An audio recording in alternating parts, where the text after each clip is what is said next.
بسم الله الرحمن الرحيم. الحمد لله رب العالمين، والصلاة والسلام على رسوله الكريم وعلى آله وأصحابه أجمعين وعلى كل من تبعهم بإحسان إلى يوم الدين. أما بعد، حضرات اساتذہ کرام اور میرے طالب علم ساتھیوں، السلام علیکم ورحمۃ اللہ تعالی وبرکاتہ۔ مجھے افسوس ہے کہ اس سال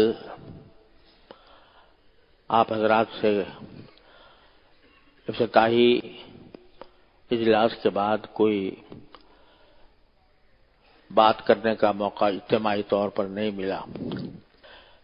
میری مصروفیات اور ساتھ جب کبھی خیال آتا تھا تو امتحان قریب ہوتا تھا تو سوچ کر کے طلبہ تیاریوں میں مصروف ہوں گے، اس معاملے کو مؤخر کیا جاتا رہا، لیکن اس وقت ایک فوری ضرورت بھی پیش آ گئی، اور وہ یہ کہ آپ حضرات سب جانتے ہیں کہ مدارس کی رجسٹریشن کے سلسلے میں ایک بحث پورے ملک میں چل پڑی، اور اس سلسلے میں ہمیں کافی تگ و دو بھی کرنی پڑی، اور میں کل اور پرسوں اسی سلسلے میں اسلام آباد میرا جانا ہوا، تو بہت سے حضرات اس بات کے خواہش مند تھے، اور میرے کچھ عزیز طلبہ نے یہ خواہش ظاہر کی کہ اس سلسلے میں ہمیں بھی صورتحال سے باخبر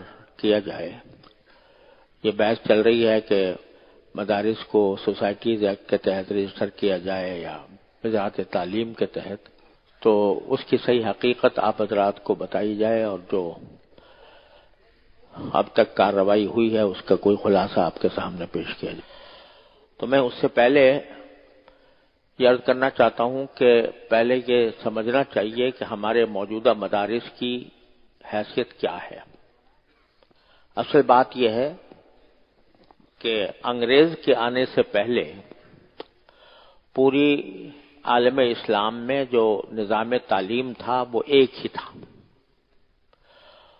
اس میں دینی اور دنیاوی علوم کی کوئی تفریق نہیں تھی، بلکہ ایک ہی نظام تعلیم کے تحت مفسر بھی پیدا ہوتے، محدث بھی، فقیہ بھی، اور ریاضی دان بھی، اور فلسفی بھی، اور سائنسدان بھی۔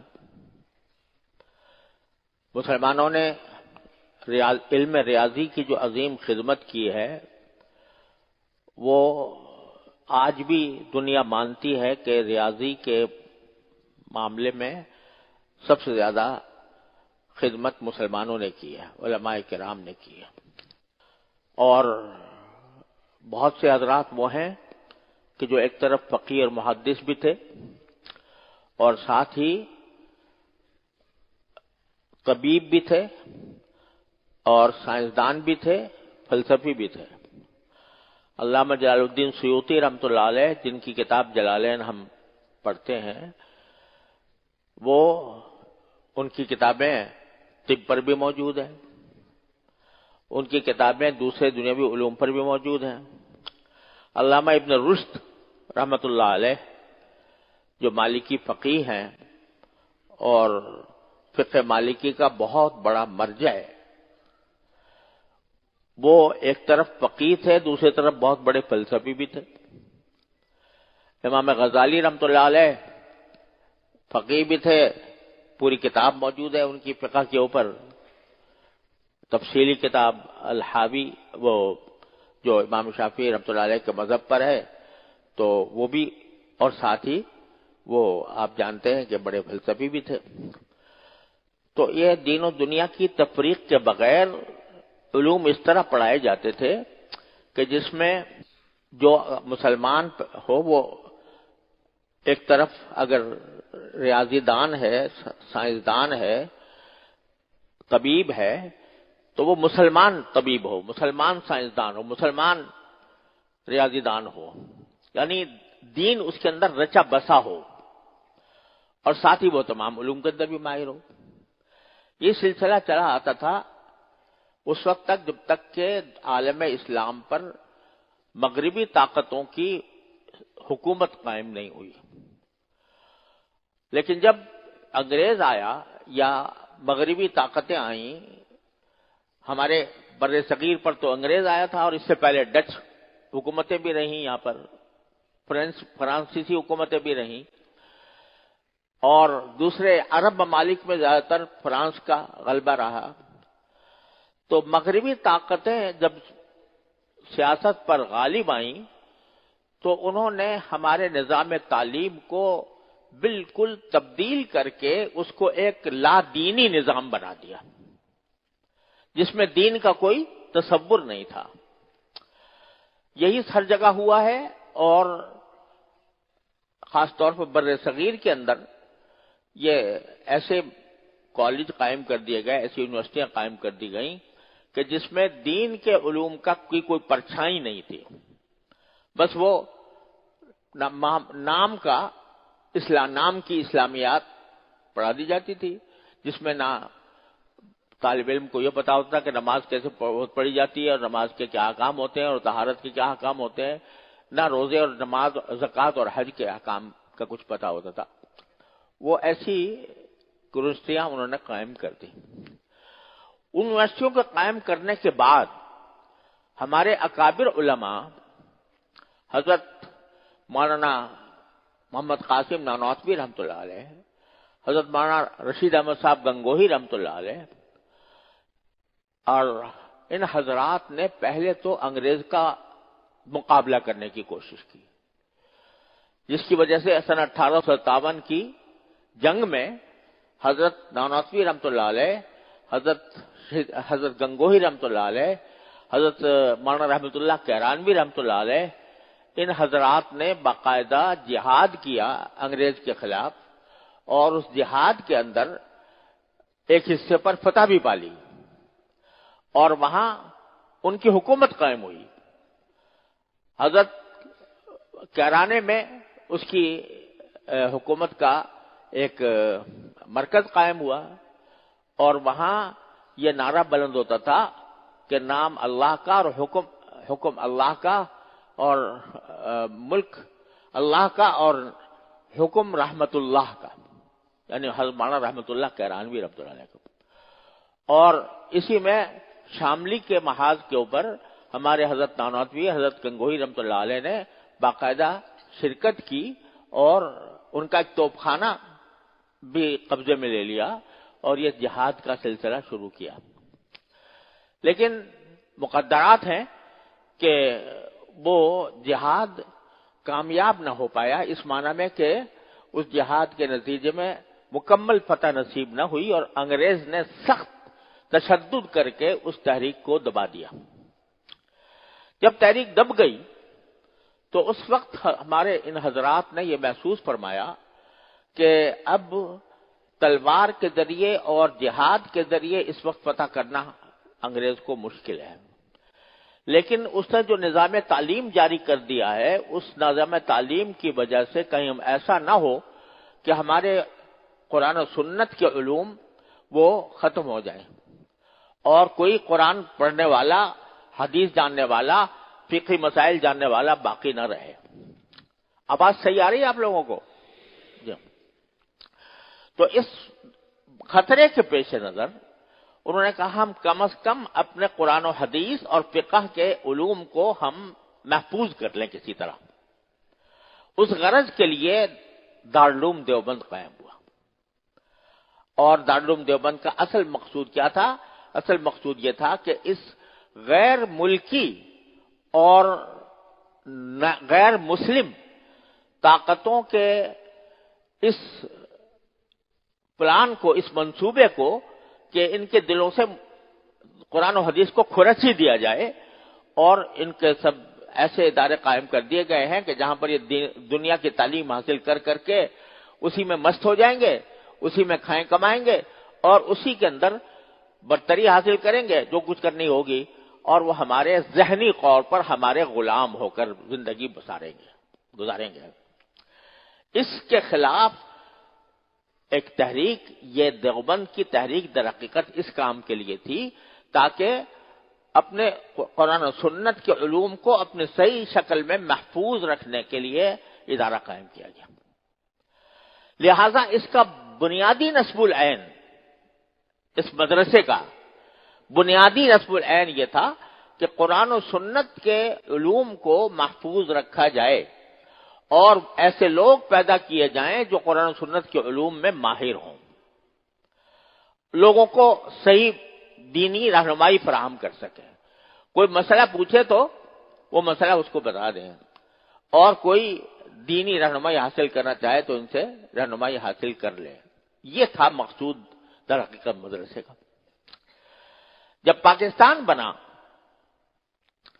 تو پاکستان بننے کے بعد ہمارے حضرت والد صاحب قدس اللہ تعالیٰ سرہ بانی دارالعلوم، انہوں نے ایک تقریر میں یہ بات فرمائی کہ پاکستان بننے کے بعد ہونا تو یہ چاہیے تھا کہ ہم واپس اس جگہ پر پہنچ جائیں جہاں ہمارا اصلی اسلاف کا طریقہ تھا، کہ ایک ایسا نظام تعلیم ہو جس میں ہر علم و فن کی تعلیم بھی دی جائے، اور جس علم و فن کی بھی تعلیم دی جائے اس میں دین رچا بسا ہو، اور کچھ اختصاص رکھنے والے قرآن و حدیث کے علوم کے اندر اختصاص رکھنے والے پیدا کیے جائیں، جس کا طریقہ یہ تھا کہ ایک خاص حد تک وہ سب لوگ ایک جیسی تعلیم حاصل کریں.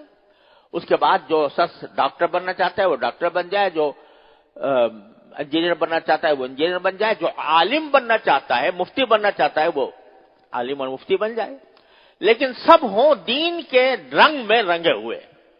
ہونا یہ چاہیے تھا.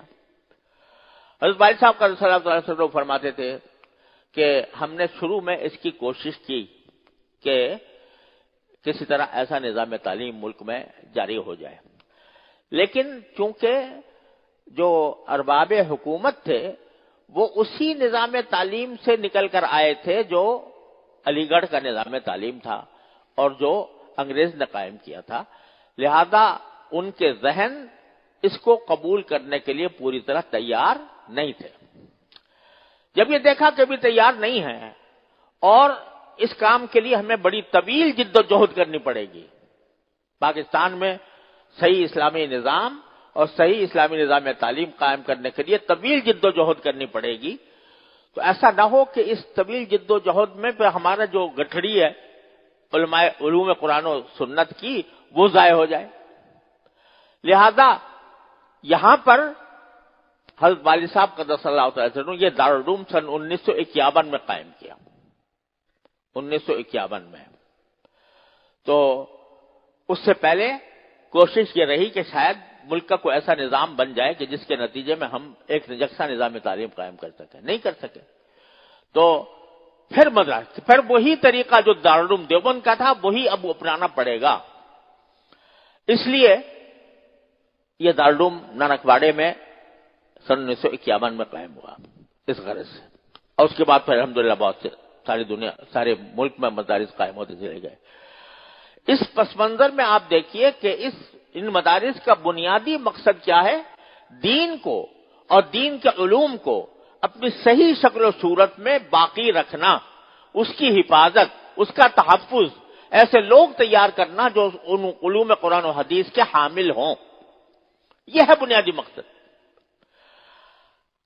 یہ بات بہت سے لوگوں کی حلق سے نہیں اترتی اور اس کی بنا پر وہ کہتے ہیں کہ بھئی یہ آپ دارالعلوم اتنا بڑا قائم کر رکھا ہے، نہ اس سے کوئی ڈاکٹر نکلتا ہے، نہ اس سے کوئی انجینئر نکلتا ہے، نہ اس سے کوئی قانون داں نکلتا ہے، نہ اس سے کوئی سائنسدان نکلتا ہے. تو گویا ان کی نظر میں یہ جو کچھ یہاں پر ہو رہا ہے اس کی کوئی قدر و قیمت ہی نہیں. کوئی دنیا میں یہ نہیں کہتا کہ بھئی یہ جو ڈاکٹر بنا ہے کوئی شخص، اس سے کوئی یہ نہیں کہتا تو قانون داں کیوں نہیں ہے. جو قانون داں ہے، وکیل ہے، اس سے کوئی نہیں کہتا تو ڈاکٹر کیوں نہیں ہے. کوئی انجینئر ہے تو اس سے کوئی یہ نہیں کہتا کہ تم اس میں حساب میں کیوں ماہر نہیں ہو، ریاضی داں کیوں نہیں ہو.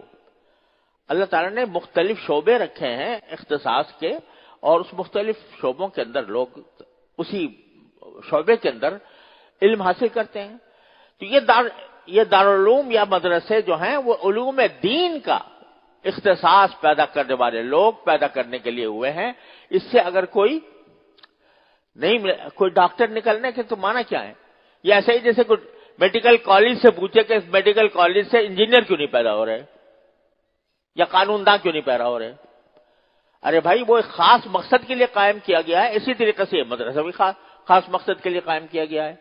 اور وہ خاص مقصد یہ ہے کہ علوم قرآن و سنت کو اور علوم دین کو محفوظ رکھا جائے، مضبوطی سے قائم رکھا جائے. اور اس کا جو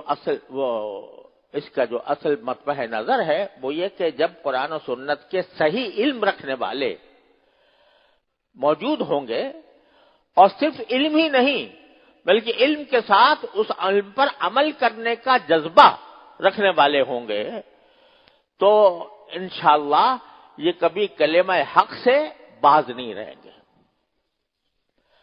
جب جن اداروں میں، جن ملکوں میں، میں ساری دنیا میں دیکھ کر آیا ہوں، سارے عالم اسلام میں، کہ جہاں یہ مدرسے اس طرح کے مدرسے جیسے ہمارا اور آپ کا مدرسہ ہے، یہ مدرسے ختم ہو گئے، یونیورسٹیاں بن گئی، اس میں کلیت الشریعہ ہو گیا، اس میں کلیہ اصول الدین ہو گیا، اس میں عام یونیورسٹی کے مزاج کے مطابق وہ کلیات قائم ہو گئے.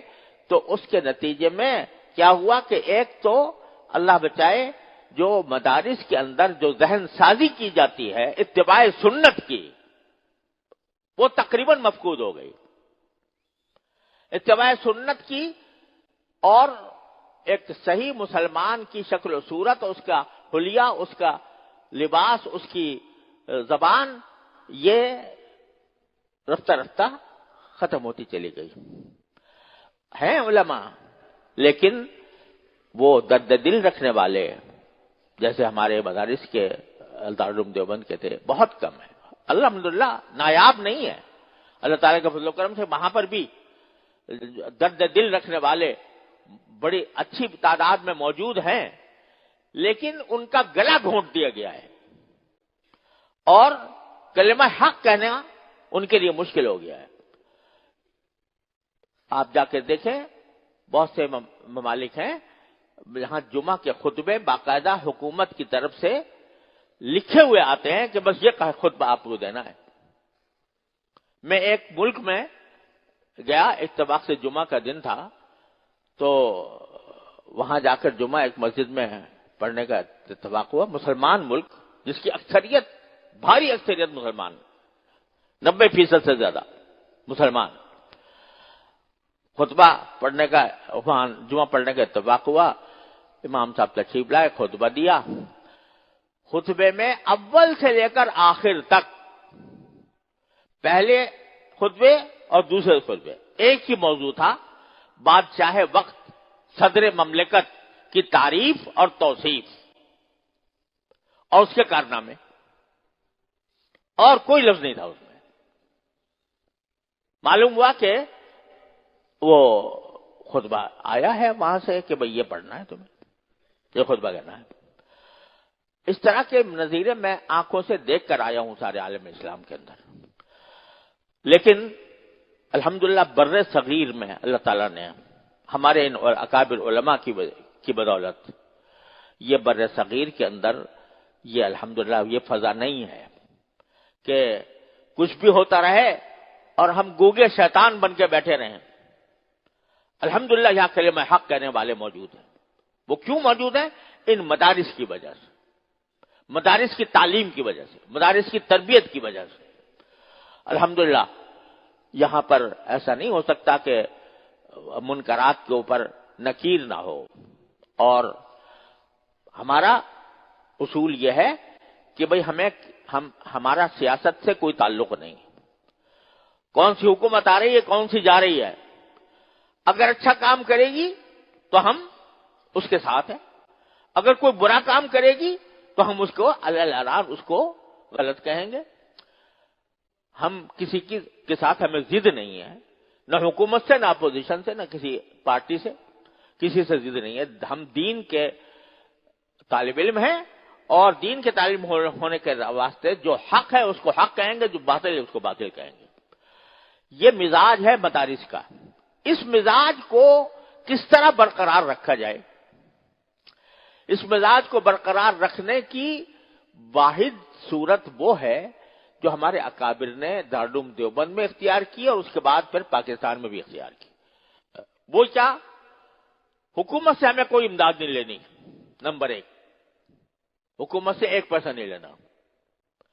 جب پیسہ لے لیتا ہے نا کوئی آدمی تو اس کا احسان مند ہو جاتا ہے اور بات کرنے میں اس کے ساتھ جھجکتا ہے، یہاں سے تو پیسے آتے ہیں، اگر پیسے بند ہو گئے تو ہم کیا کریں گے؟ پیسہ نہیں لینا حکومت سے، نمبر ایک۔ اور دوسرے، اپنے ادارے کو، اپنے مدرسے کو حکومت کے تسلط میں نہیں دینا،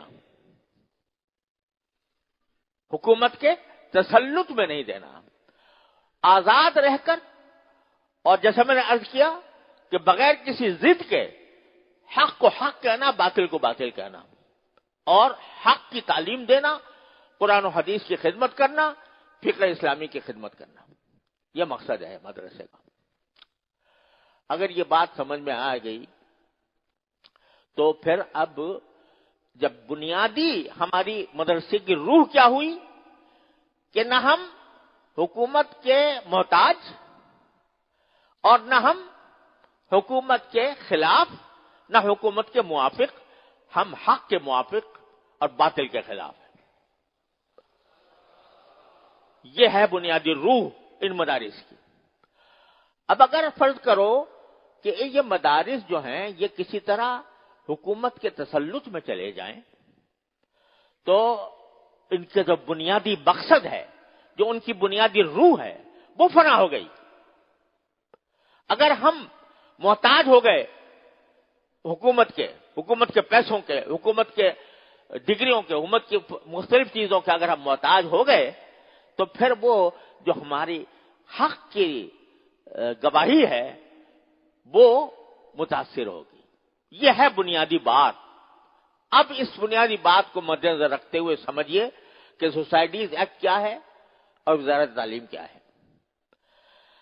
جب سے پاکستان قائم ہوا اس وقت سے، بلکہ اس سے پہلے ہندوستان میں بھی، سارے مدارس کو ہمارے اکابر نے سوسائٹیز ایکٹ کے اندر رجسٹر کروایا۔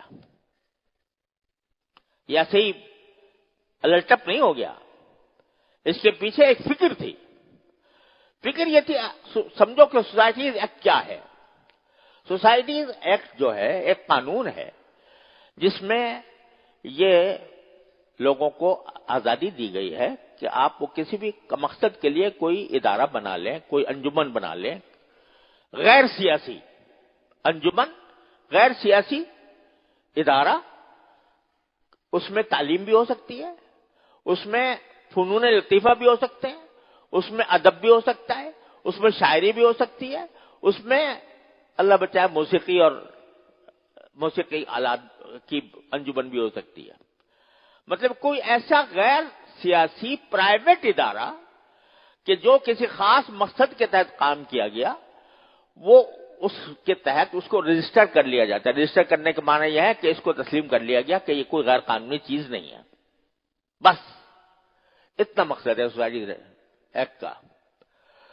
تو اب ہمارے اکابر نے اس کو سوسائٹیز ایکٹ کے تحت رجسٹر کروایا، کیونکہ ظاہر ہے جب مدرسہ، تو اگر اس کو مدرسے کو غیر قانونی سمجھا جائے کہ یہ غیر قانونی ہے تو چلے گا کیسے؟ لہذا قانون کی حیثیت تو دینی ہے اس کو کوئی، تو اس کے لیے سوسائٹیز ایکٹ رجسٹریشن ایکٹ کو اختیار کیا کہ اس میں ہم اپنے آپ کو رجسٹر کرائیں گے مدرسے کو۔ اس کا حال یہ ہے کہ جب ایک اس سوسائٹیز ایکٹ میں صرف یہ ہے کہ بھئی آپ کوئی اپنی مجلس انتظامیہ بنا لیں، مجلس منتظمہ، اور اس میں اغراض و مقاصد لکھ دیں کہ یہ اغراض و مقاصد ہے ہماری، اور اغراض و مقاصد کو درج کرنے کے بعد بس اس کو رجسٹر کرا لیں وہاں پر، اور اس کے بعد آپ اپنے دائرے کے اندر جو اغراض و مقاصد آپ کے ہیں اس دائرے کے اندر آپ آزاد ہیں، جس طرح چاہیں کریں، بشرطے کہ کوئی غیر قانونی کام نہ کریں، کوئی چوری نہ کریں، رشوت نہ دیں، وغیرہ وغیرہ۔ لیکن اس دائرے میں رہتے ہوئے آپ اپنے اعمال میں آزاد ہیں، اپنے اغراض و مقاصد کے تحت جو طریقہ اختیار کرنا چاہیں اس کے لیے آزاد ہیں۔ یہ ہے سوسائٹی رجسٹریشن ایکٹ، اور اسی کے تحت سن یعنی تقریباً 60 سال کے قریب یا شاید کچھ کم ہو، سارے مدارس اسی کے تحت رجسٹر ہوتے چلے آ رہے ہیں۔ اچانک 60 سال کے بعد ایک واقعہ پیش آیا۔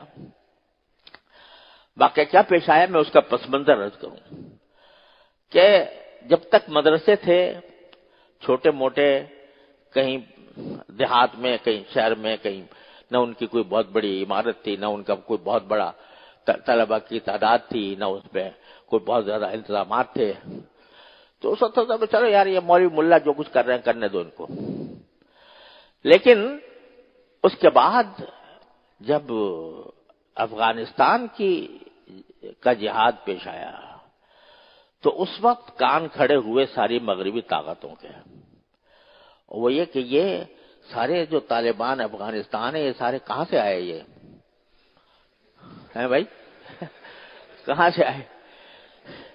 تو وہ پتہ چلا کہ جی یہ تو مدرسے سے آئے۔ اوہ یہ مدرسہ خطرناک چیز ہے۔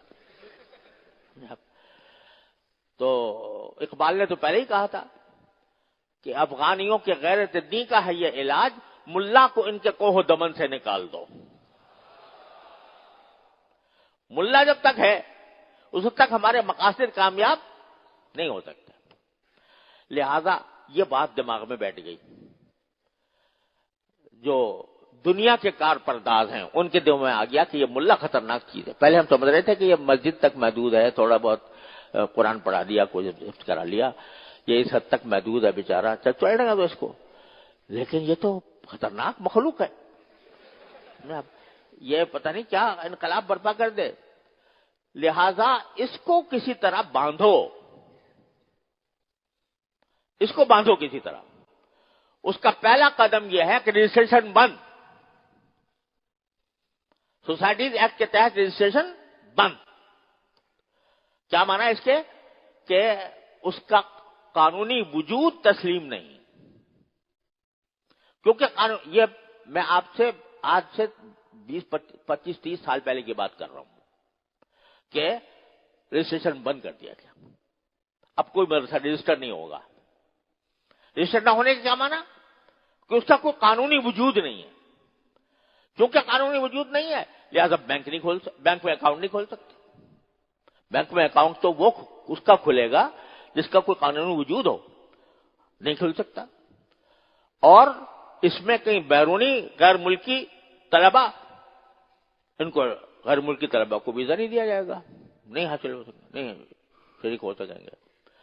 مدت دراز تک دروازہ رجسٹریشن کا بالکل بند رہا۔ آخر میں یہ میں آپ بات کہہ رہا ہوں تو اس کو آج کل مشکل یہ ہے کہ کوئی بات زبان سے نکالے آدمی تو ایک سم سے کہیں پہنچ جاتی ہے، تو اس لیے بہت تفصیل سے میں نہیں بتا سکتا، لیکن ہوا یہ کہ اس کے ایک طرف سے رجسٹریشن بند ہو گیا۔ اب بھائی ہمارے مدارس ہیں، اس کے اندر پیسے آتے ہیں جاتے ہیں، اس کو کس طرح نقد کیسے کام کرے۔ دوسرا سلسلہ یہ شروع ہوا کہ ہر مدرسے کے پاس ایجنسیاں آ رہی ہیں، کبھی کوئی ایجنسی آ کے کہتی ہے کہ نکالو کیا ہے تمہارے پاس، اس سے ان کے معلومات حاصل کرتے ہیں، کتنے طلبہ ہیں، کتنے اساتذہ ہیں، وغیرہ وغیرہ، اور کتنا پیسے آتے ہیں تمہارے پاس۔ یہ سب اب جو مدرسے ماشاءاللہ کچھ بڑے مدرسے ہیں ان میں تو الحمدللہ ضرورت نہیں ہوتی تھی، لیکن جو بیچارے چھوٹے ہیں دیہات میں ہیں، وہاں پر جا کر کوئی تھانے دار پہنچ گیا اور اس سے کہا کہ تم یہ نکالو، اپنی ساری معلومات ہمیں فراہم کرو، کہاں سے تمہارے پیسے آ رہا ہے، کہاں تم خرچ کر رہے ہو، وغیرہ وغیرہ۔ تو بیچارے پریشان ہوتے تھے۔ اس پریشانی کی وجہ سے کہ کسی طرح ہمارا رجسٹریشن کھلے تو ایک وفاق، میں اس وقت تک وفاق میں کوئی عہدہ نہیں رکھتا تھا، تو اس وقت وفاق میں نے بات کی اس وقت کے پرویز مشرف کے زمانے میں، تو اس مذاکرات ہوتے رہے، مذاکرات کے بعد یہ سوسائٹیز ایکٹ جو ہے اس کے اندر ایک دفعہ کا اضافہ کیا گیا جو خالص دینی مدارس کے لیے تھی، وہ جس کی وجہ سے وہ ان کو پریشانی تھی وہ اس دفعہ 21 میں تھوڑی دور کی گئی۔ مثلا یہ کہ اس میں کہا بھئی اس میں ہم کوئی اس کی عسکری تربیت نہیں دیں گے، اسی طرح یہ کہ فرقہ واریت کو فروغ نہیں دیں گے، اگرچہ ساتھ یہ بھی لکھ دیا گیا کہ تقابل جو ہے مذاہب کا وہ کیا جا سکتا ہے علمی طور پر، لیکن عوامی سطح پر نفرتیں پھیلانے سے پرہیز کیا جائے گی، اس طرح کی کچھ باتیں لکھ دی گئی۔ انہوں نے کہا ٹھیک ہے، تو اس پر ہمارے وفاق کے حضرات اور وفاق کے ساتھ جو دوسرے وفاق ہے وہ بھی اس پر متفق ہو گئے، اور وہ 21ویں دفعہ سوسائٹیز رجسٹریشن ایکٹ کے اندر شامل ہو گئے۔ اس کے بعد باوجود ہے کہ وہ شامل ہو گئی پھر بھی رجسٹریشن نہیں کھلتا، پھر بھی رجسٹریشن بند ہے۔ کوئی مدرسہ جاتا ہے تو کہتے جی آپ کا رجسٹر نہیں ہو سکتا۔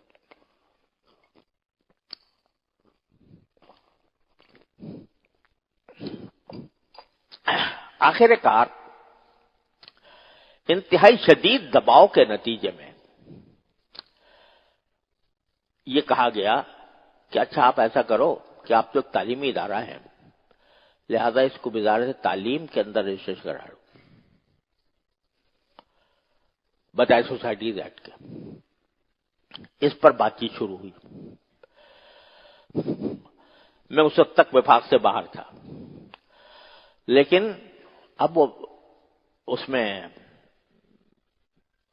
مجبور ہو گئے کہ بھئی مدارس جو ہیں وہ نہ اکاؤنٹ کھول سکتے ہیں، نہ ان کو کوئی سہولت میسر ہے، روز آ کر لوگ تنگ کرتے ہیں، تو کسی طرح اس سے نجات پائیں۔ تو کہا کہ اچھا بھئی بات چیت کر لیتے ہیں اس پر وزارت تعلیم کے تحت رجسٹریشن کے بارے میں۔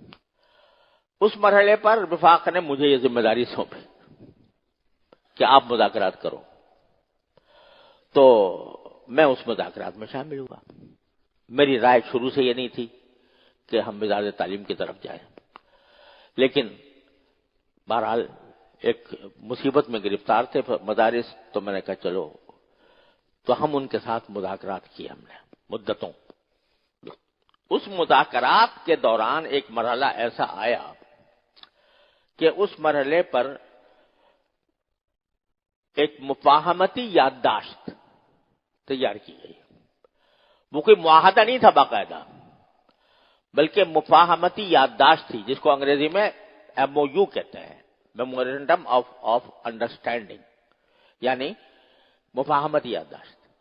وہ مختلف مراحل سے گزر کر ہم وہاں پر پہنچے تھے، جس کا مقصد یہ تھا کہ اس مفاہمتی یادداشت کو ہم ایک مرتبہ لکھ لیں کہ بھئی تجویز کے طور پر کہ وزارت تعلیم کے اندر اگر ہوگا تو ہم اسی طرح رجسٹر ہو جائیں گے جیسے کہ سوسائٹی ایکٹ کے تحت ہوتے ہیں۔ لیکن ہم نے اس میں یہ لکھا، باقاعدہ لکھوایا کہ اس پر اس وقت تک عمل نہیں ہوگا جب تک کہ دو کام نہ ہو، ایک تو مدارس کے اکاؤنٹ کھلے، دوسرے جو ہے وہ جتنے اب تک رجسٹر ہوئے ہیں ان کی جو ممانعت ہے سوسائٹیز ایکٹ میں رجسٹریشن کی وہ ختم کی جائے، اور ان کو رجسٹریشن وہاں پر برقرار رکھی جائے تابقتے کہ نیا نظام نہ آ جائے۔ یہ ہوا۔ اس پر بے شک میرے دستخط موجود ہے اس مفاہمتی یادداشت کے اوپر۔ اسی اندر یہ طے ہوا تھا کہ اس کی عملی تفصیلات طے کرنے کے لیے ایک کمیٹی بنے گی، اس کمیٹی کے اندر پھر اس کی تفصیلات طے کی جائیں گی۔ یوں ہی یہ مفاہمتی یادداشت پر دستخط ہوئے، اسی کے ساتھ حکومت نے یہ کام کیا کہ 10 وفاق قائم کر دیے۔ اور یہ کہا کہ اب دینی مدرسوں کے لیے ایک ڈائریکٹریٹ قائم کیا جائے گا. اس ڈائریکٹریٹ یعنی ایک باقاعدہ ڈائریکٹر ہوگا جو فوج کے ایک بڑے افسر تھے ان کے تحت، اور سارے ملک میں اس کے دفاتر ہوں گے، اور 1 ارب روپیہ اس کام کے لیے بجٹ میں مختص کیا گیا. ہمارے فوراً کان کھڑے ہو گئے کہ وہی اندیشہ جو ہمیں پہلے تھا وہ یہاں پیدا، اور یہ دنیا کی تاریخ میں شاید پہلا واقعہ ہوگا کہ حکومت دینی مدارس کے لیے 1 ارب روپیہ دے رہی ہے. ہم نے اعتراض کیا کہ ہم نے کیوں دیا آپ نے 1 ارب روپیہ. یہ دنیا میں شاید واحد مثال ہوگی کہ حکومت کسی کام کے لیے 1 ارب روپے کا اعلان کر رہی ہے. ہم کہتے ہیں ہمیں کیوں دے رہے ہو تم، ہمیں نہیں چاہیے 1 ارب روپیہ. لہذا اس کے نتیجے میں یہ بات واضح ہو گئی کہ مسئلہ جو ہے صرف رجسٹریشن کا نہیں ہے، مسئلہ یہ ہے کہ اس پورے نظام میں ایک مرتبہ داخل کرا دو، اس کو مدرسوں کو نظام وزارت تعلیم کے اندر داخل کرا دو. تو وزارت تعلیم کا اپنا ایک نظام ہے. آج بڑے فراخ دلانہ انداز میں اس میں یہ لکھا جا رہا ہے کہ مدارس خود مختار اور آزاد ہوں گے، لیکن ساتھ ہی اس میں آخر میں ایک جملہ بڑھا دیا گیا ہے اس میں کہ وزارت تعلیم کی طرف سے وقتاً فوقتاً جو ہدایات جاری ہوں گی مدارس اس کے پابند ہوں گے. یہ جملہ بھی اس میں لکھا ہوا ہے. تو چونکہ حکومت نے خود ہماری یادداشت کی خلاف ورزی کی، نہ ہمارا رجسٹریشن کھلا، نہ اس رجسٹریشن کو تسلیم کیا گیا، نہ بینک اکاؤنٹ کھلے، نہ غیر ملکی طلباء کے لیے ویزا کی سہولت مہیا کی گئی، تو انہوں نے توڑ دیا اس محمد یادداشت کو. تو ہم نے کہا اب ہم وزارت تعلیم کے تحت نہیں جائیں گے، ہم اپنی اصل سوسائٹیز ایکٹ کی طرف جائیں گے اور اسی کے تحت رجسٹریشن ہوگی. یہ مطالبہ ہم نے شروع کر دیا. اور تو اب فرق سمجھیے، سوسائٹیز ایکٹ میں جو بھی ادارہ رجسٹر ہو وہ اپنے اغراض و مقاصد اور اپنی جمعیت کے مطابق کام کرنے میں آزاد ہے، جو چاہے جس طرح چاہے کام کرے، کوئی دوسرے میں مداخلت نہیں کر سکتا. لیکن وزارت تعلیم کا جب اور باقاعدہ جو اس وقت کے وزیر تعلیم تھے انہوں نے اعلان کیا کہ ہم نے تمام مدارس کو وزارت تعلیم کے تحت لے لیا ہے، یہ الفاظ استعمال کیے. تو اس کا معنی یہ کہ اب ہم وزارت تعلیم کے معنی یہ کہ ہم حکومت کے تسلط میں آ گئے، اور وزارت تعلیم وقتاً فوقتاً جو ہدایات جاری کرے گی ہم اس کے پابند ہو گئے. اور ہم کسی خاص حکومت کی بات نہیں کر رہے ہیں. حکومتیں آتی جاتی رہتی ہیں، ایک مرتبہ کوئی اچھی حکومت بھی آ گئی، ایک مرتبہ بری بھی آ گئی.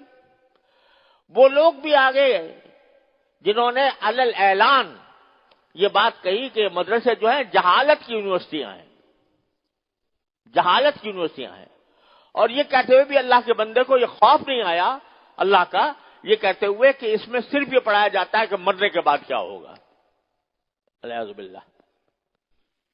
یعنی گویا اس کے نزدیک یہ بات کہنا کہ مرنے کے بعد کیا ہوگا یہ کوئی بہت ہی غلط بات ہے، اور وہ پڑھائی جا رہے ہیں. جہالت کی یونیورسٹی ہے وہ جو مدرسے کو یہ کہہ رہے ہیں. تو حکومتیں آتی جاتی رہتی ہیں، کوئی اچھی کوئی بری.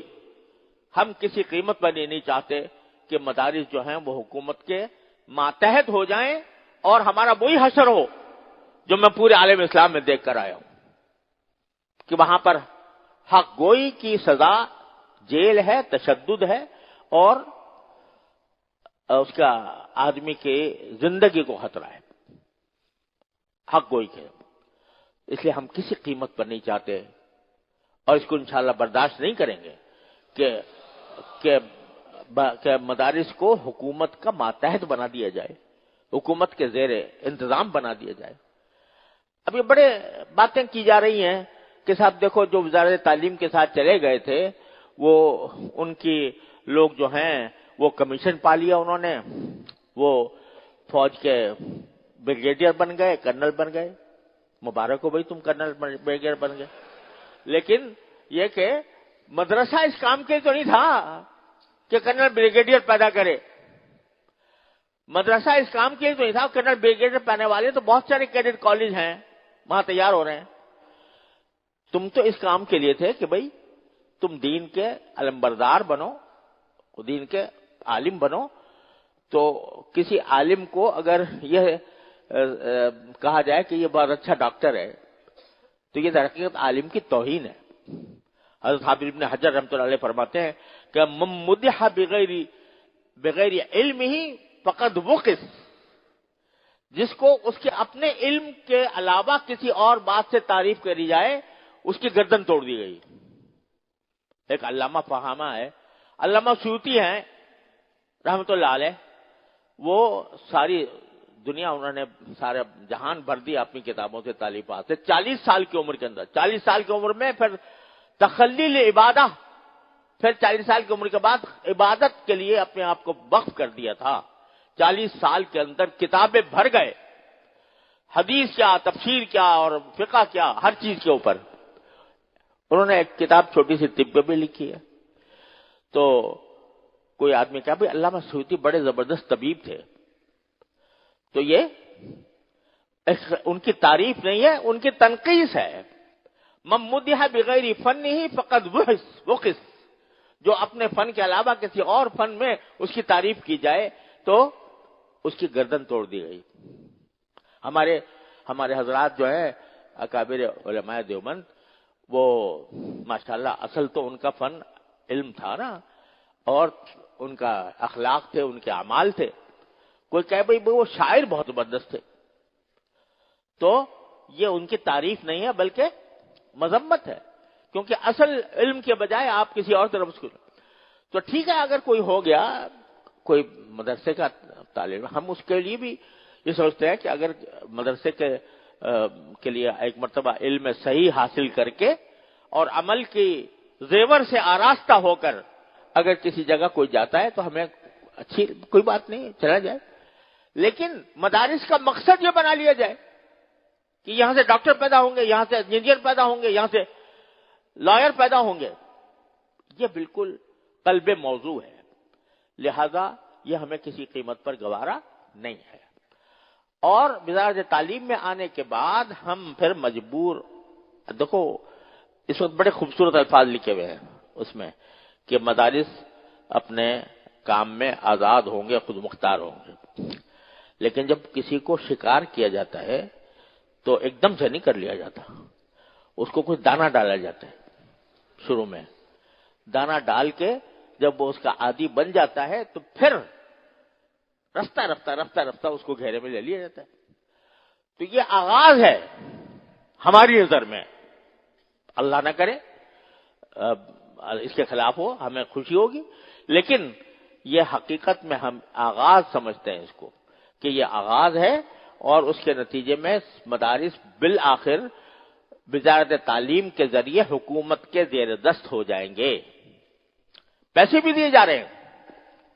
عجیب و غریب قسم کے مسائل ہوئے ہیں کہ یہ کہا گیا کہ تم اپنے ہاں یہ عصری علوم داخل کرو تو تمہیں 2 استاد دیے جائیں گے, اور ایک استاد کی تنخواہ, ہر ایک استاد کی تنخواہ 12,000 روپے. 2 استاد دیے جائیں گے. اب پتہ نہیں, مجھے نہیں معلوم, جب شروع میں آئے تھے تو یہی کہا گیا تھا کہ 2 استاد دیے جائیں گے عصری علوم پڑھانے کے لیے, اور ان کی تنخواہ 12,000 روپے ہوگی. تو اب وہ 12,000 میں کون سا استاد ملے گا ان کو پڑھانے کا, اللہ ہی جانے. اب شاید کچھ بڑھا دیا ہو, میں نہیں جانتا, اللہ عالم.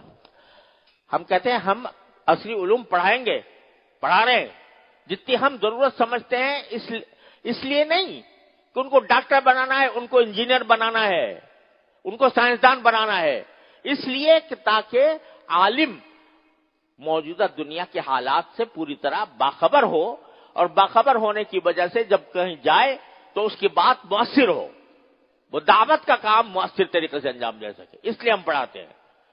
آپ دیکھیں متوسطہ ہمارے ہاں 5 سال کا ہے, 5 سال میں ہم میٹرک بھی کراتے ہیں, لیکن ہم 12,000 روپے کے مدرس جو ہیں یا استاد حکومت سے نہیں لیتے. ہم پڑھائیں گے اپنے خرچ پر پڑھائیں گے انشاءاللہ, اور پڑھا رہے اپنے خرچ پر پڑھا رہے, لیکن وہ اپنی ضرورت کے تحت. ہم خود ضرورت سمجھتے ہیں. دارالعلوم دیوبند کے اندر بھی 5 سال کا کورس ہوتا تھا اولا سے پہلے, تو وہ ہم 5 سال کا یہاں پر جاری کیے ہوئے ہیں اور کر رہے ہیں. اور اس کے لیے ہم الحمدللہ اپنی کتابیں تیار کر رہے ہیں, سائنس کی, ریاضی کی, اس کی کیا ہوتا ہے معاشرتی علوم کی, اردو کی, انگریزی کی, اپنی کتابیں ہم تیار کر رہے ہیں وفاق کے تحت الحمدللہ. بجائے اس کے کہ ہم حکومت کی کتابیں پڑھائیں, ہم اپنی کتابیں تیار کر رہے ہیں. ایسی کتابیں جو حکومت کے طے شدہ کریکولم کے مطابق بھی ہیں, لیکن اس میں ہم اپنے دین کی باتیں ملا رہے ہیں, اس میں اپنے علماء کرام کے تذکرے بھی اس میں ہیں, اس میں ہمارے مزاج و مذاق کی باتیں بھی ہیں. وہ الحمدللہ تیار ہو رہی ہیں اور بڑا خرچہ کیا جا رہا ہے اس کے اوپر, اور تیار ہے انشاءاللہ. امید یہ ہے اللہ کی رحمت سے اللہ تعالیٰ ایسا ہی کر دے کہ اگلا جو تعلیمی سال ہوگا اس میں ہشتم کی کتابیں ہماری ہوں گی اپنی. تو یہ اللہ تعالیٰ کے فضل و کرم سے ہم کر رہے ہیں, ہمیں اس سے انکار نہیں, ہمیں اس ضرورت سے انکار نہیں. ہم اپنی ضرورت سمجھ کے کر رہے ہیں, کسی کے دباؤ کے تحت نہیں. ہم اپنی ضرورت سمجھ کے کر رہے ہیں اور کریں گے انشاءاللہ. لیکن ہم کسی کے دام میں آنے کو تیار نہیں, ہم کسی کے دام میں آنے کو تیار نہیں. اور یہ جو بات آپ نے سنی ہوگی شاید کہ جو اب اس وقت جو بل پاس ہوا, اس بل کے اوپر 4 سال کی محنت ہوئی ہے, 4 سال کی, ہماری بھی, حضرت مولانا فضل الرحمان صاحب کی بھی, اور پورے وفاق کی قیادت کی, اور اتحاد تنظیمات مدارس کی قیادت کی. 4 سال محنت ہے اس کے اوپر. اس 4 سال میں یہ ہم ہوتا کیا, میں آپ کو بتاتا ہوں کہ سوسائٹی ایکٹ کے اوپر تو منع کر دیا نا کہ بھئی یہاں نہیں رجسٹریشن ہو سکتی. جب کھل بھی جائے فرض کرو تو وہ یہ کہتا ہے رجسٹرار جو رجسٹر کرتا ہے کہ پہلے چیریٹی ایکٹ میں اپنے آپ کو رجسٹر کراؤ. ایک وہ قانون جاری ہو گیا چیریٹی ایکٹ, یعنی جو چیریٹی کا مطلب اردو میں یعنی ہے, ہاں خیراتی ایکٹ میں. تو خیرات جو بھی کوئی جمع کرے تو اس کا وہاں ایکٹ میں پہلے اپنے وہ درج کرائے. نمبر 1. ایک اوقاف ایکٹ آ گیا کہ اوقاف جتنے بھی ہیں وہ اس ایکٹ کے تحت ہوں گے, اور تو وہ کہتا ہے جی پہلے تو آپ مار کرا کے لاؤ پھر ہم تمہیں رجسٹر کریں گے. تو اب اس بل اس مسودے کے اندر ہم نے یہ بڑھایا کہ سوسائٹیز ایکٹ کے تحت رجسٹر کرنے سے پہلے کسی بھی اور قانون کے تحت رجسٹر کرنے کی کوئی پابندی نہیں ہوگی, اور رجسٹریشن ایکٹ میں رجسٹر ہونے کے بعد کسی اور قانون کے تحت ادارہ رجسٹر نہیں ہوگا. یہ اس میں بڑھا دیا. یہ سب 4 سال تک یہ سلسلہ چلتا رہا. گزشتہ سال میں 1 ہفتہ میں پڑھ رہا اسلام آباد میں اس مسودے کو منظور کرانے کے لیے. منظور ہو گیا, وزیر اعظم نے منظور کر لیا, کابینہ نے منظور کر لیا, اور اسمبلی میں چلا گیا. پہلی خواندگی ہو گئی, لیکن پھر روک دیا گیا, اور روکنے کے بعد وہ پھر بات وہی ہو گئی. اب حضرت مولانا فضل الرحمان صاحب کو اللہ تعالیٰ نے ایک ایسا موقع فراہم کیا پچھلے دنوں کہ حکومت اس فکر میں تھی کہ دستور میں ایک آئینی ترمیم کی جائے. اس آئینی ترمیم کے لیے ان کو جو حمایت درکار تھی تو وہ مولانا فضل الرحمان صاحب اور جمعیت علماء اسلام کے ارکان کی حمایت کے بغیر ہو نہیں سکتی تھی. لہذا وہ سب ان کے در پر آتے رہے, حکومت بھی, اپوزیشن بھی, اور تحریک انصاف بھی, اور وہ سب. تو اس وقت ہم نے مولانا سے عرض کیا, اور خود مولانا کے ذہن میں بھی تھا کہ اس موقع سے فائدہ اٹھاتے ہوئے مدارس کا جو مسودہ ہے جو ہمارا پہلے سے طے شدہ ہے وہ اس وقت منظور کرا لیا جائے. چنانچہ وہ منظور ہو گیا الحمدللہ. منظور ہو کر اسمبلی کے دونوں ایوانوں سے، پارلیمنٹ سے یعنی قومی اسمبلی سے اور سینٹ سے، وہ منظور ہو گیا، پاس ہو گیا۔ اب پاس جب ہو گیا تو اس میں ایک بات ذرا سی یہ ہے کہ پہلے ہم نے یہ باہمی مشورے سے یہ کہا تھا کہ بھئی چلو اگر کوئی وزارت تعلیم میں جا کے رجسٹر کرنا چاہتا ہے کر لے، ہمیں اس سے کوئی غرض نہیں ہے، تو اور ورنہ ہم اپنے اس طرح کے تک کریں گے۔ لیکن جب یہ بل آیا اور حکومت کی طرف سے آیا، حکومت کا بل تھا، یہ حکومت کی طرف سے قانون آ رہا تھا، اس میں ان کا سفایا ہی ہو گیا بالکل، وزارت تعلیم والے کا، اس کا کوئی ذکر فکر ہی نہیں تھا اس میں۔ لہذا ان حضرات نے اس کے اوپر جو احتجاج کیا وہ آپ کے معلوم ہے۔ تو اب یہ جب گیا صدر مملکت کے پاس تو آخری دستخط اس کے ہوتے ہیں، تو انہوں نے شروع میں ایک معمولی سی غلطی کی نشاندہی کی، وہ درست کر دی گئی۔ اس کے بعد تقریباً 15-16 دن کے بعد بہت سارے اعتراضات انہوں نے لگا کے بھیجے۔ ان اعتراضات میں اور اعتراضات تو تھے ہی، لیکن وہ در حقیقت زائد المیعاد تھے۔ قاعدہ آئین کا یہ ہے کہ 10 دن کے اندر اعتراض بھیج سکتا ہے صدر، اور پھر اس کو پارلیمنٹ کے دونوں ایوانوں میں پیش کیا جائے گا۔ پارلیمنٹ کے دونوں ایوان پھر اس کے بعد ان کے چاہے تو اس کو ترمیم کو جو وہ بتا رہا ہے قبول کر لے، چاہے رد کرتے، جب رد کرتے ہیں تو بس پھر رد ہی ہو گیا، پھر اس کو صدر ختم نہیں کر سکتا۔ یہ قاعدہ یہ دیر میں آیا، 10 دن کے بعد آیا، لہذا اس کی کوئی قانونی آئینی حیثیت نہیں ہے۔ لیکن اس میں جو وجہ بیان کی گئی ہے کہ اس ایکٹ کو ہم اس لیے منظور کرنا ہمارے لیے مشکل ہے کہ اگر ہم یہ کریں گے تو FATF اور فلاں فلاں مغربی ادارے وہ ہم سے ناراض ہو سکتے ہیں۔ صاف صاف لکھا ہوا ہے، صاف صاف بالکل لکھا صدر کی طرف سے۔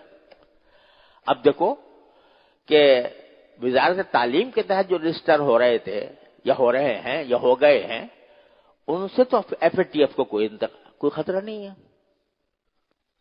اس میں تو مغربی طاقتوں کو کوئی خطرہ نہیں ہے، اس کے اوپر تو کوئی اعتراض نہیں ہوا کہ بھئی FATF ناراض ہو جائے گا، ہم وزارت تعلیم میں کیوں ان کو رجسٹر کریں۔ لیکن سوسائٹیز ایکٹ کے تحت جب رجسٹر ہونے جانے ہیں تو اس وقت FATF بھی سامنے آ گیا اور مغربی طاقتیں سامنے آ گئی۔ تو اس سے آپ خود اندازہ لگا لیں کہ کیا فرق ہے دونوں میں۔ وزارت تعلیم میں رجسٹر ہونے کا سے کوئی مغربی طاقت ناراض نہیں، خوش ہے، کرنے دو ان کو۔ اور سوسائٹیز ایکٹ کے تحت رجسٹر ہونے میں صدر کہہ رہا ہے، صدر مملکت کہہ رہا ہے کہ اگر ہم نے یہ قبول کر لیا تو مغربی طاقتیں ہم سے ناراض ہو جائیں گی۔ تو آپ خود اندازہ کر لو کہ کیا فرق ہے دونوں میں، سوسائٹیز ایکٹ میں اور وزارت تعلیم میں۔ کچھ سمجھ میں آئی بات نہیں آئی؟ ہاں، تو اس سے بھی آپ اندازہ کر لو۔ ایک بڑے آدمی تھے جن سے میں گفتگو کر رہا تھا اس موضوع پر، تو وہ کہہ رہے بھائی وزارت تعلیم میں کیا ہے، آپ آ جائیں وزارت تعلیم کے اندر، وزارت تعلیمی ادارے ہیں، تعلیمی کے اندر آ جائیں گے تو کیا ہو جائے گا۔ میں نے کہا بھائی ایک بات ذرا سنیں، یہ ہندوستان میں جتنے دینی مدارس ہیں وہ سب سوسائٹیز ایکٹ کے تحت رجسٹر ہیں۔ اگر آپ نے ان کو وزارت تعلیم میں رجسٹر کرنے کا ارادہ کیا تو ہندوستان والے نہیں کہیں گے ہم ان کو اپنی وزارت تعلیم کے تحت لائیں گے، ان سارے اداروں کو ہندو اپنے وزارت تعلیم کے تحت لائیں گے۔ تو غرض یہ کہ یہ فرق اب کھل کر سامنے آ گیا، اچھی طرح سامنے آ گیا کہ کون مغربی طاقتیں کس سے خوش ہو رہی ہے، کس سے ناراض ہو رہی ہیں۔ اب اس سے زیادہ واضح دلیل اور کوئی ہوگی کہ کس سے خوش ہو؟ تو وہ ان سے خوش ہیں، وزارت تعلیم میں کرنے سے خوش ہیں، اس میں کوئی مسئلہ نہیں ہے ان کو۔ تو ہوئے تم دوست جس کے، اس کا دشمن آسماں کیوں ہو، تو اس لیے وہ خوش ہیں اس کے اوپر۔ لیکن یہاں سوسائٹیز ایکٹ میں جب رجسٹریشن کے لیے قانون آ رہا ہے تو اس پر ناراض ہو رہے ہیں. لیکن آئینی صورت یہ ہے کہ چونکہ صدر مملکت کے یہ اعتراضات وقت گزرنے کے بعد آئے ہیں، 10 دن کے بعد، تو ان کی کوئی آئینی حیثیت نہیں. یہ ہم نے موقف اختیار کیا ہے اس میں اتحاد تنظیمات میں بھی اور وفاق المدارس کے عاملہ کے اجلاس میں بھی. تو اس موقف کے تحت ہم نے کہا ہمارا جو قانون تھا وہ قانون بن چکا، اب صرف اس کا گزٹ نوٹیفیکیشن ہونا باقی ہے، گزٹ میں وہ جاری کیا جائے، ہمارا صرف یہ مطالبہ ہے.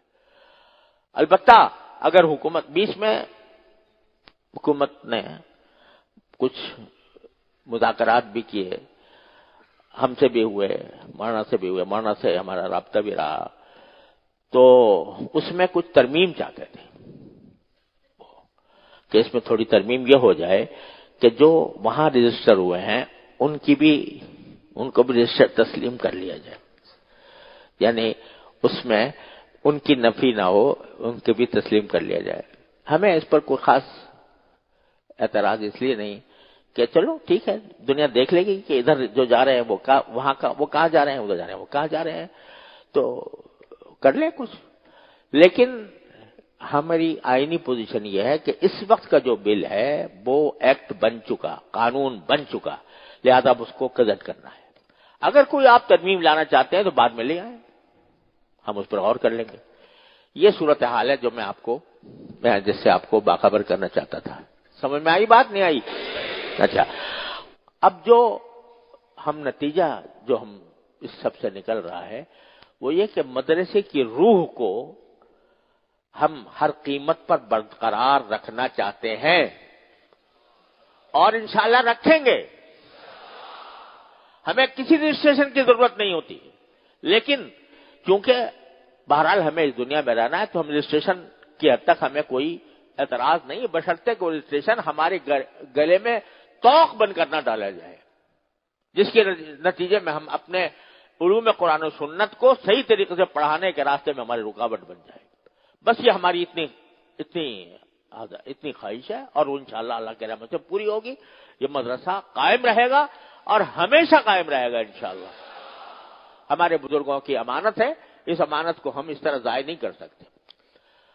اور اس کے جو اصل روح ہے میرے بھائیوں وہ ہے تعلق میں اللہ تعالیٰ سے تعلق ہے، اور علم کے ساتھ عمل، اتباع سنت. ہم جو یہ جنگ لڑ رہے ہیں وہ اس وجہ سے کہ علم تو شاید یونیورسٹیوں کے اندر بھی لوگوں کا آ جاتا ہو، لیکن جو اس کے ساتھ جو اس کی اصل روح ہے اتباع سنت کی، جس کی اصل روح ہے تعلق مع اللہ کی، اللہ تبارک و تعالیٰ کے ذکر کی، اللہ تعالیٰ کے ساتھ مضبوط رابطہ اختیار کرنے کی، وہ روح قائم رہے کسی طرح. اور وہ بھائی ہم سب مل کے قائم رکھیں گے تو ہوگی، ورنہ اللہ نہ بچائے اس علم سے جو عمل کے بغیر ہو، جو سنت کے خلاف ہو، جو انسان کو اللہ تعالیٰ سے تعلق مضبوط کرنے کے بجائے اللہ تعالیٰ سے رشتہ توڑے، وہ علم جہل ہے. ہمارے حضرت والی صاحب کا شعر ہے، وہ علم جہل ہے جو دکھائے نہ راہ دوست، وہ مدرسہ ببال جہاں یاد حق نہ ہو، وہ مدرسہ ببال جہاں یاد حق نہ ہو. تو میرے بھائیوں ہماری اصل روح یہ ہے، اس کو برقرار رکھو.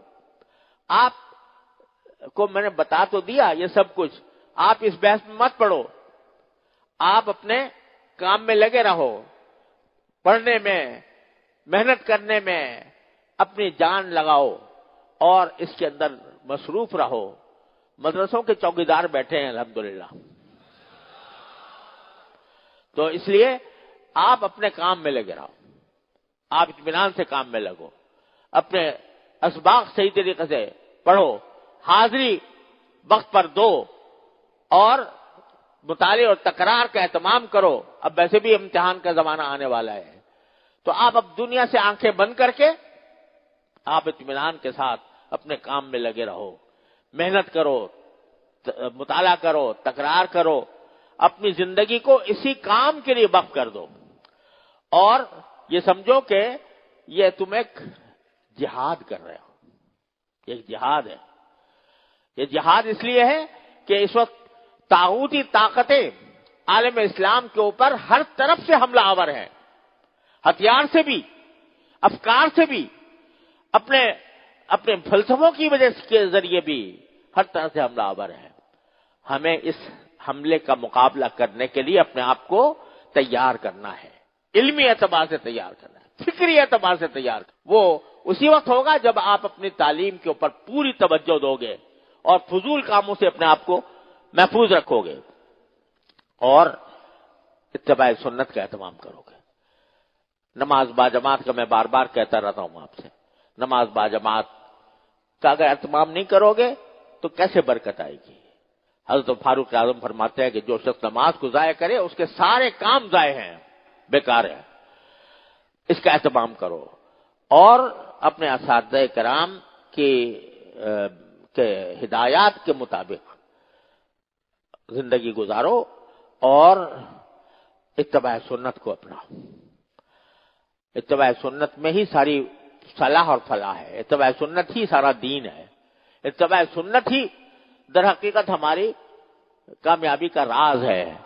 اس کو مضبوطی سے تھامو اور جو کچھ اصول ضوابط ہم نے یہاں پر بنائے ہوئے ہیں دارالعلوم میں، وہ در حقیقت صرف اس لیے ہے تاکہ اس سے سارے کام انتظام کے ساتھ انجام پائے، بد نظمی نہ ہو، تو ان کی آپ پابندی کے ساتھ دن رات کرو اور اللہ کا ذکر بہت کرو۔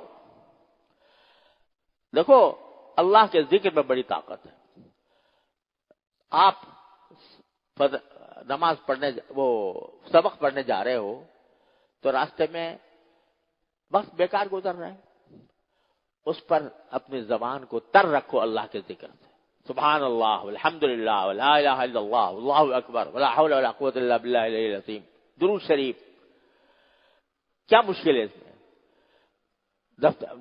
سبق کو جاتے ہوئے کوئی ذکر زبان پر ہو اور ساتھ میں اللہ تعالیٰ سے دعا کرتے ہوئے جاؤ، یا اللہ جس میں سبق پڑھنے جا رہا ہوں تو اپنے رحمت سے مجھے صحیح طریقے سے سمجھا بھی دیجئے، میرے ذہن میں بھی بٹھا دیجئے، مجھے یاد رکھنے کی بھی توفیق عطا فرمائیے اور اس پر عمل کی بھی توفیق عطا فرمائیے۔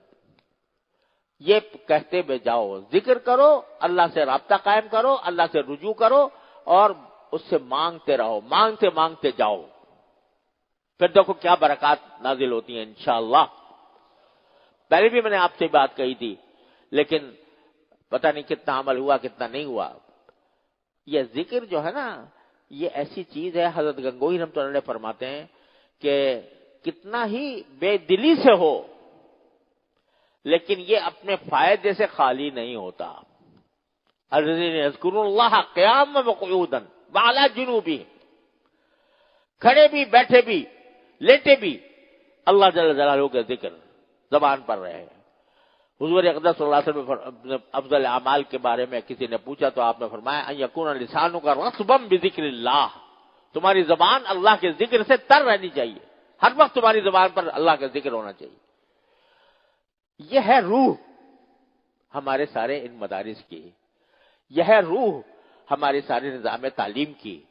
اس کو اپناؤ، جتنا اس کو اپناؤ گے، جتنا اللہ تعالیٰ کے ساتھ رابطہ اور تعلق قائم کرو گے، انشاءاللہ اتنا ہی اللہ تبارک و تعالیٰ کی طرف سے فیضان ہوگا، علم کا بھی، عمل کا بھی۔ اور یاد رکھو کہ انشاءاللہ اللہ تبارک و تعالیٰ کبھی بھی اپنے ذکر کرنے والوں کو محروم نہیں فرماتا۔